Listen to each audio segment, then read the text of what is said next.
আজকের যে প্রেজেন্টেশন তার মধ্যে সমস্ত কিছু অত্যন্ত চমৎকারভাবে লিপিবদ্ধ আছে।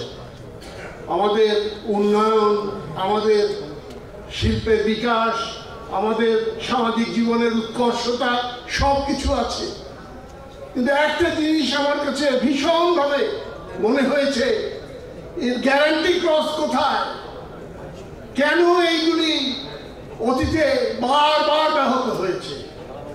সেই যে ভারতের পররাষ্ট্র সচিব সুজাতা সিং তার বাংলাদেশ সফরের মধ্য দিয়ে সেদিনের যে সেই তথাকথিত নির্বাচন এবং নির্বাচন পরবর্তী সরকার আজ এই 5ই আগস্ট পর্যন্ত যে শাসন চালিয়ে গেছে, সমস্ত উন্নয়ন, সমস্ত পরিকল্পনা, সমস্ত গণতান্ত্রিক কাঠামো ধ্বংস করে দিয়ে গেছে, তার বিরুদ্ধে সোচ্চারভাবে আমাদের এই দাবি নয় বলা নেই।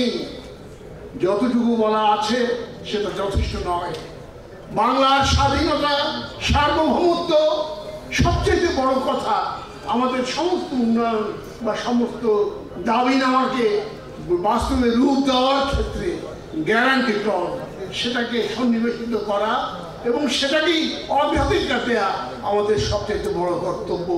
তা না হলে সেই ইংরেজ কবির সেই বাণী, all sound and Fury signifying nothing, তাই হবে আমাদের এই দাবি নেওয়া। আমি চাই আগামীতে আরো সুসংঘবদ্ধভাবে, ঐক্যবদ্ধভাবে আমরা বাংলার স্বাধীন সার্বভৌমত্বের গ্যারান্টি ক্লজ আমরা যাতে সন্নিবেশিত করতে পারি আমাদের ক্রিয়ায়, কর্মে, আমাদের দাবিনামায়, আমাদের সমস্ত চুক্তিপত্রে সেটাকে ইনশিওর করা। এই কথাটুকু বলে আপনাদেরকে ধন্যবাদ দিয়ে আমার বক্তব্য